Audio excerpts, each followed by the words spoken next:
Salam jumpa saudaraku. Renungan pagi penyejuk iman kembali menyapa saudara dengan tema Satunya Kata dengan Laku.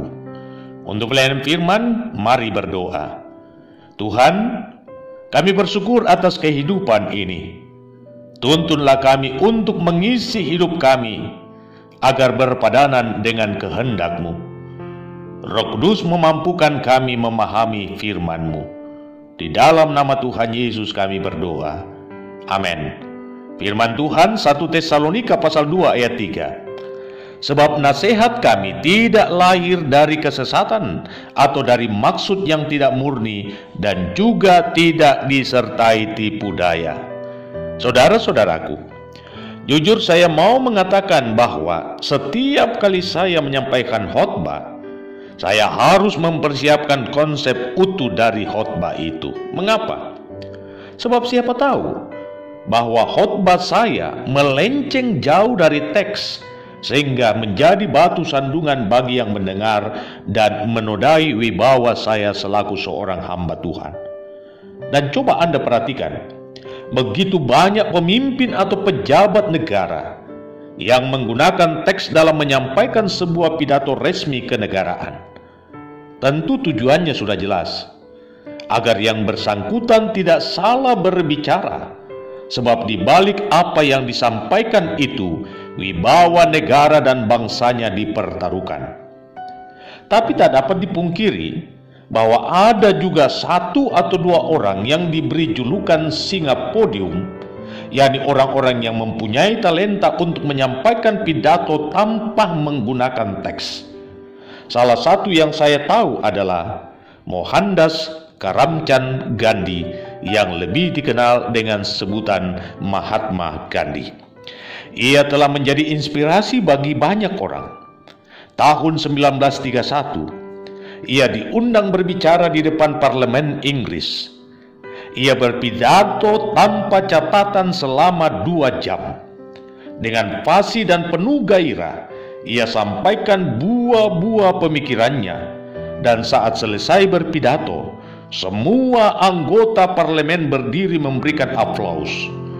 Kemudian seorang wartawan mendekati Mahadev Desai, asisten pribadi Gandhi, dan bertanya, apa rahasianya hingga Gandhi dapat berpidato dengan fasih tanpa catatan sedikit pun, walau dalam durasi yang cukup lama dan memukau banyak orang?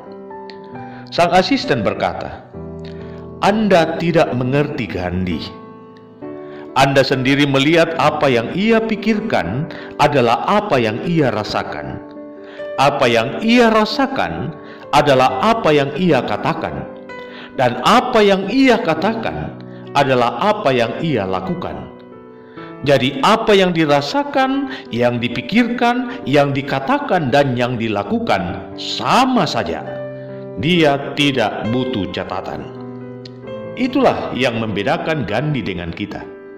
Sebab apa yang kita pikirkan kadang beda dengan apa yang kita rasakan, dan apa yang kita katakan bertolak belakang dengan yang kita lakukan.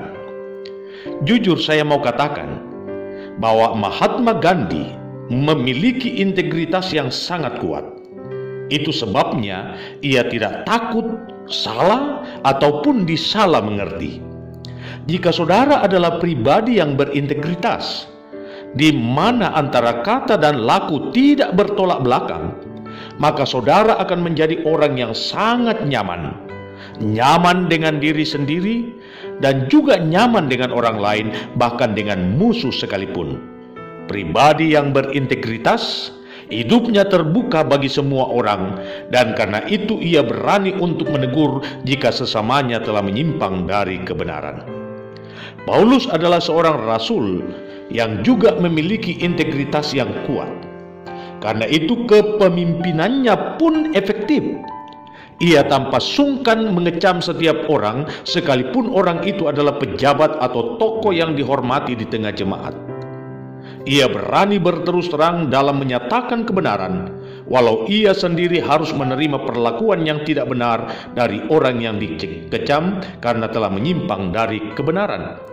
Ia sungguh-sungguh mempraktekkan apa yang Tuhan Yesus katakan dalam Matius pasal 5 ayat 37 demikian. katakan ya jika ya, dan tidak jika tidak. Apa yang lebih daripada itu berasal dari si jahat. Karena itu saya hendak tegaskan hal ini.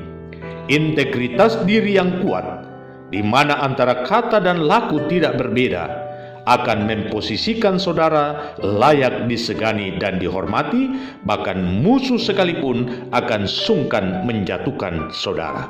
Selamat menjalani aktivitasmu hari ini. Tuhan Yesus memberkatimu.